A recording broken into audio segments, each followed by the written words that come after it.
recently, there's been a new internet theory from none other than the amazing Digital Circus. The theory is that Jax, the purple demon rabbit creature, is actually transgender. But is it true? Yes, it is. Okay, that's it, everybody. Thank you for watching the video. That's the end of it. Ever since aroundish episode 5, there's been a lot of talk about the character of Jax, and not the usual talk of the fans yapping about how much they f***ing hate him. No, ever since episode 5, there has been an underlying bubbling conversation about whether or not Jax is transgender. Now, there are multiple versions of the theory and that eventually evolved over time. At first, the theory was that Jax was actually trans feminine to masculine, and the reason for Jax's anger at being in the maid outfit was actually a reaction to gender dysphoria. Ah, she's cool. Wait, what's that?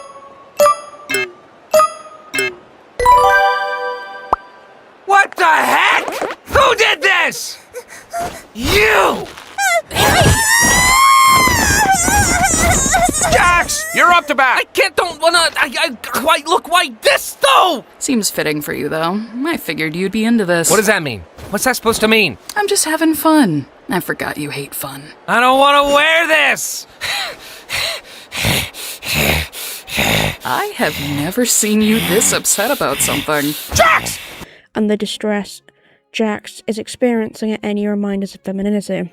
However, this version of the theory has never really worked for me. The actual maid dress itself was proposed by Zubul, a character who is non-binary and is always referred to with they/them pronouns, whose primary story arc centers around their struggle with body dysmorphia.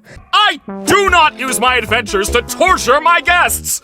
Any torment I inflict is 100% accidental, like any good war criminal! We weren't even talking about that! I really couldn't give less of a crap about the adventures. Then what is your problem, Zubul? I'm trying my best to remember, but both you and my brain won't tell me!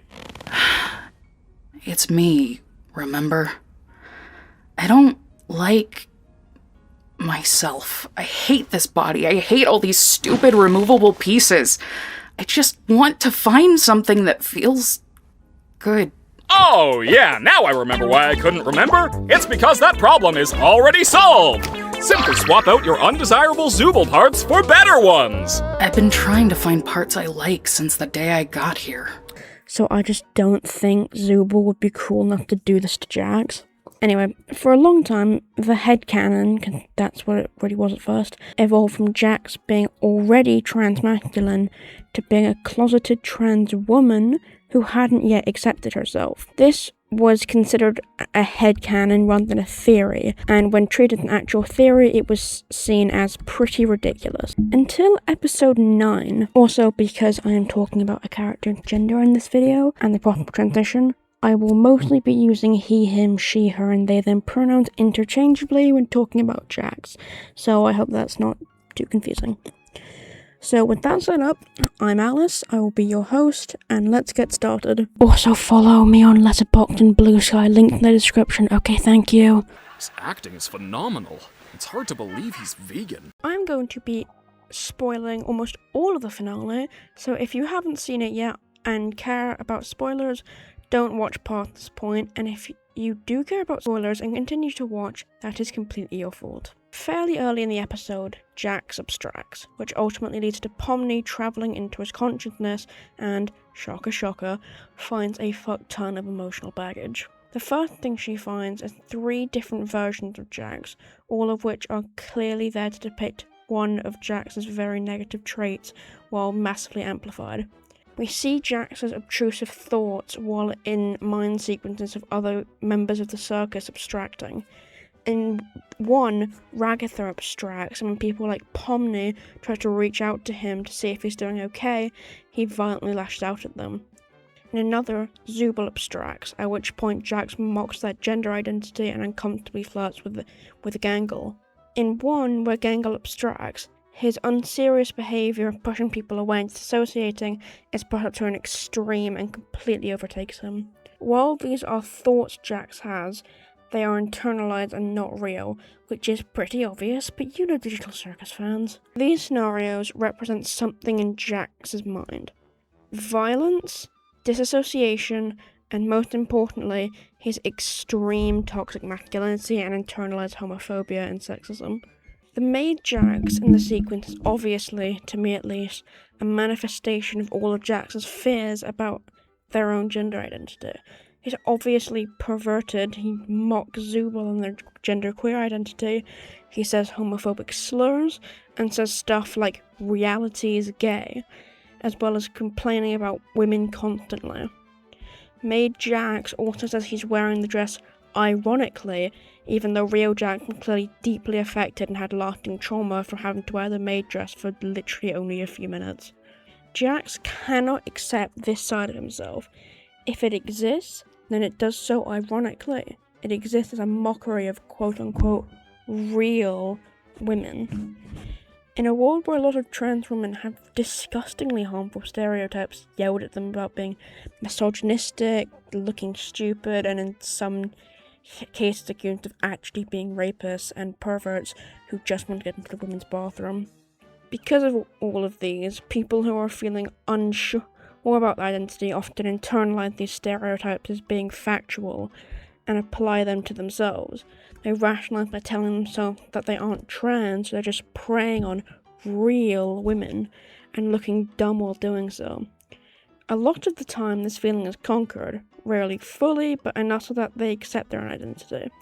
But a lot of the time, people, including Jax, don't, and sometimes they pack the ideology so deep within themselves that they start honestly pushing that ideology and burying their true self deep within them until they can't take it anymore, and a lot of the time end up taking their own life, sort of like Jax.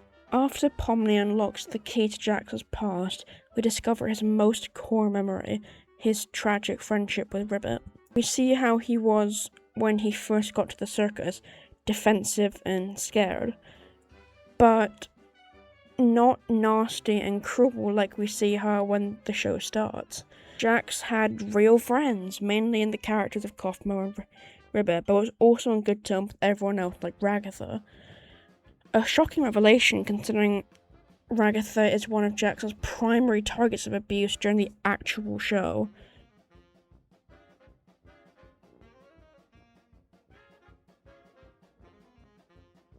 Anyway, the main friend he has is Ribbit, a character who he clearly trusts a lot.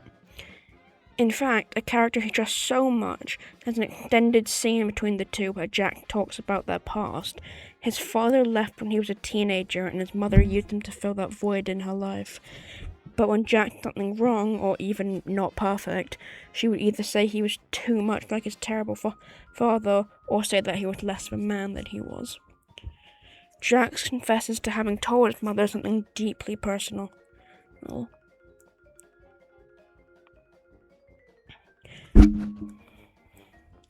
Jax confesses to having told his mother something deeply personal.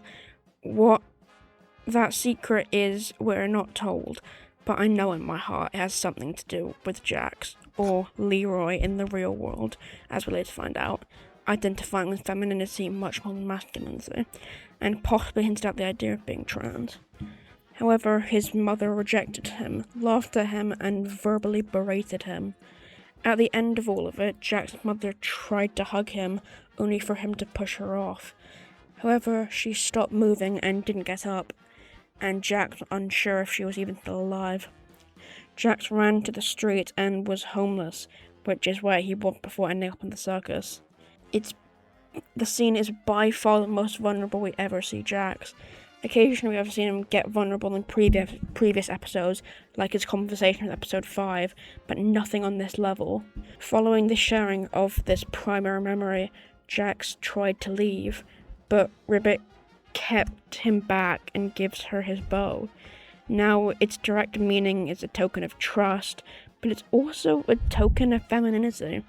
The reason Ribbit sees something feminine in Jax immediately is because Ribbit also isn't completely cisgender. She's commonly credited by Gooseworks as using she-they pronouns, which could mean that she's just comfortable with both she, her, and they, them pronouns. But it could also, and I think in this situation, most likely mean that she is a demigirl. If you don't know what that is, a demigirl or demi-boy identity, it describes someone who partially but not entirely identifies as a man/boy or a woman/girl, respectively. The remaining part of their identity is typically something on the non-binary spectrum, like agender or gender fluid. So while Ribbit could fall under the former, it's commonly read as her being a demigirl. That's how I read it, at least. However, this small gesture from her destroys everything. For a brief moment, it's perfect. Jax is clearly very happy with the bow and the femininity gifted to him by Ribbit, and it's probably the most content we ever see him in the show. But it all falls apart when Kaufmo comes knocking at the door, at which point Jack becomes flustered and nervous and throws the bow away. Following this, Jack becomes terrified of Ribbit ever saying that foreign to him again, and constantly avoids talking to them. Eventually, while on one of Kane's adventures, a massive fight breaks out between the two, where Jax lies about having made everything he told Ribbit up, and tells her to stop looking too far into things that aren't there, which is something Jax has said before, as it's almost identical to what he tells Pomni in their fight in episode 6. Ribbit abstracts a few days later, and Jax's closest friend is dead, mostly because of him. Jax's response to the situation is what put his fate in motion. A fate of becoming a terrible person who's cruel to everyone, who no one likes, who is terrified of vulnerability, and who never lets anyone get close to him. By the time Jack comes face to face with Pomni during his abstraction, it's too late. This version of Jax will never accept himself. He will just be Jax, who did this to himself. Jax, who has no one to blame but himself. And in Jax's final moments, a cover of Stevie Wonder's Isn't She Lovely starts playing over a montage of clips of Jack and Pomni, which is a pretty odd choice for a Funny Bunny song, because the lyrics don't match that idea at all. I mean, the song was famously a celebration of the birth of Stevie Wonder's daughter, and that's probably because it's not about Pomni at all. It's about Jax. The egg has been cracked. She has been born. Jax is the daughter. I saw someone online say, "Oh, but Jax isn't lovely or wonderful at all." And I don't know what the you're talking about. Like, yeah, Jax is a fucking horrible person, but what did you want Gooseworks to play? Name another super iconic and famous song about a girl being born, where the lyrics go, ooh ah, isn't she emotionally complex? Aren't her actions unforgivable? Like, you can't expect Gooseworks to fucking magic that song into existence. I mean, I guess you could because she's an extremely talented composer, but the point is that the song is famous and iconic, so my point still stands. Having done this episode a few times now, I completely and totally believe with my full chest that Jax is, in some way, transgender. I also believe that's probably what Gooseworks believe, and I think her story is an amazing one to tell. But I'll circle back to that. For further proof of this, in case you need it, I mean, a few of the voice actors and the literal fucking creator of the show confirmed it on social media. But if you need more proof within the actual show, Ribbit and Zooble, both not cisgender characters, clocking Jax multiple times. The glow of warmth and femininity shining on her before she abstracts. The song about a girl being born playing before she dies. However, this is more of a side piece, but I will say Digital Circus fans calling people who still refer to Jack with he/him pronouns transphobic is a bit much. Of course, you are fully entitled to using she/her pronouns on Jax. I usually use she/her pronouns on Jax when talking about her.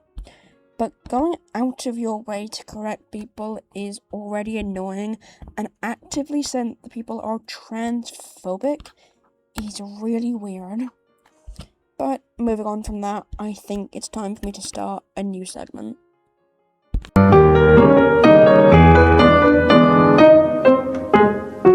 Ever since the finale aired, there's been a ton of talk online about whether or not Jax is actually good representation. But I have a few points to this, so let's go through all the main arguments for it being bad rep, and then I'll go over why I think she is very good rep. The first argument I've seen is claiming that Jax is bad representation because she never explicitly transitions on screen, to which I simply respond by bringing up the film I Saw the TV Glow, one of my favourite films of all time. I Saw the TV Glow as one of the most celebrated trans and just general LGBTQ films of all time, and especially in recent memory. The film uses an allegory of a TV show and a true universe as a trans allegory, and it's a really good one too.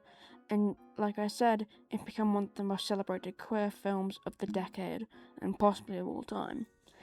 But it did all of that without a single overt reference to being trans. In fact, the only overt reference to any LGBTQ anything is when the character Maddie said that she likes girls in one scene. Also, how even would it be explicitly confirmed? Jax never comes out, which is kind of the point of her character. I don't know. Though I will say, I completely understand wanting it to be confirmed. Having an explicit trans character in a show as fucking popular as The Amazing Digital Circus would be massive, and the fact that it isn't means a lot of people won't get it, because, let's face it, a lot of Digital Circus fans are children. However, don't focus on the fact that some people don't get it, be happy on the fact that you do. And that's the argument that Jax is bad representation because she's a horrible person. And I have a pretty simple counter-argument for this. Jax is not trans and a bad person. She's a bad person because she can't grapple or accept her identity. Her behaviour comes from a place of toxic masculinity. Toxic masculinity that she embraces and uses to try and get away from her identity. If she wasn't a terrible person, a huge chunk of her character would be lost. But the entire point is how not accepting yourself can kill you. If she was a good person, then it just wouldn't really work. If she had just accepted herself and let the egg crack, and then she would be a lovely person. Just think about it. The reason Jax became a terrible person is because she pushed people away. In order to push people away, she devolves into a horrible person who abuses everyone and just generally treats everyone terribly. The reason she does this is because Ribbit sees right through her, and she's terrified of anyone ever seeing that far into her again.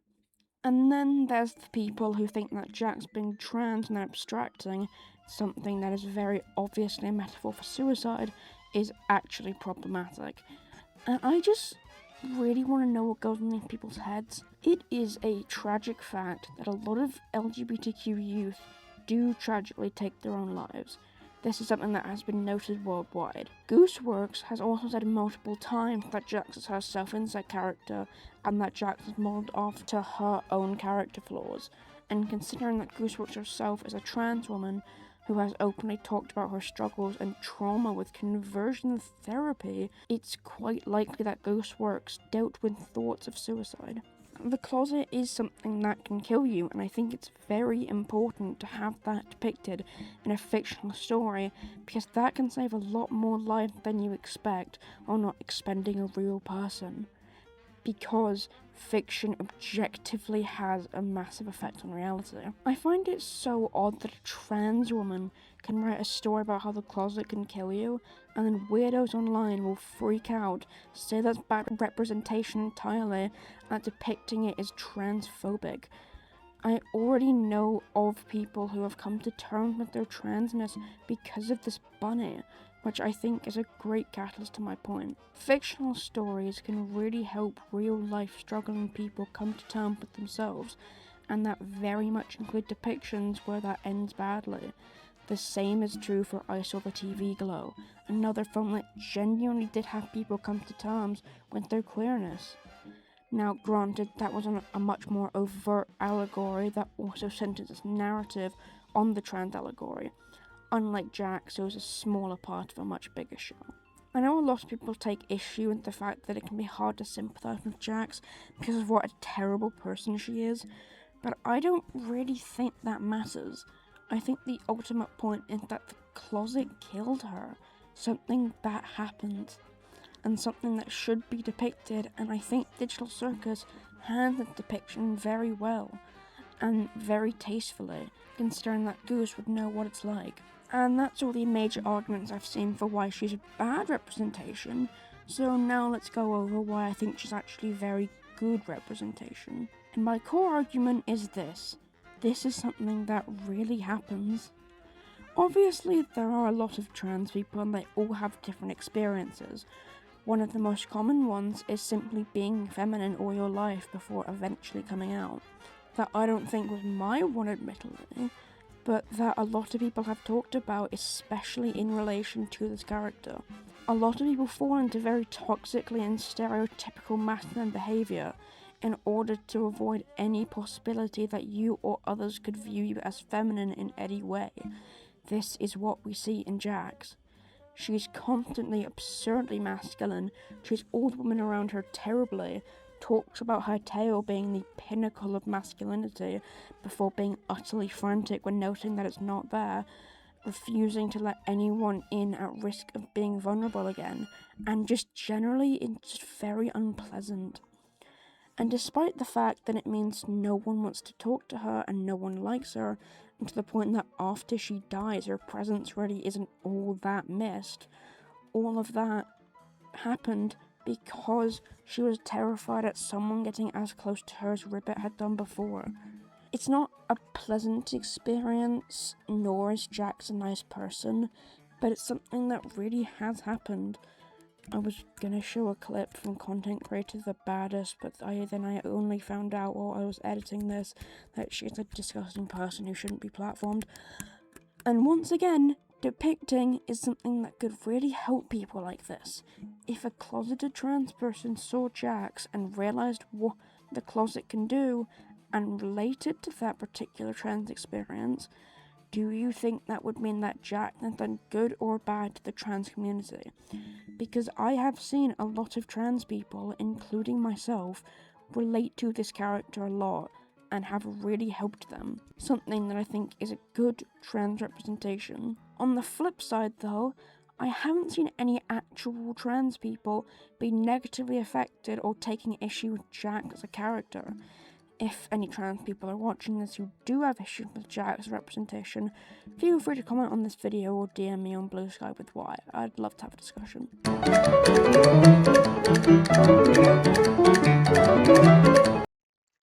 So my microphone kind of broke, and now I have to fix it, but I have to get this done first. So that's why the audio quality here is so arse. Sorry about that. I think it's really cool to have trans representation on one of the most popular shows in the world currently. Jax isn't the typical trans win, but I think she's a really big one considering it's actually a really complicated character and just really complicated representation instead of a certain other LGBTQ representation in a recent show. I don't like girls. Trans representation is cool, and thank you to Gooseworks for being epic. And I hope she can recover from the stupid fandom that seems to hate this show more than its actual dedicated haters. Good night, everyone. Be careful, and also join my Discord server. Please join it. Link's in the description. I put a ton of hard work into it. Please join. Please, please, please, please, please, please, please.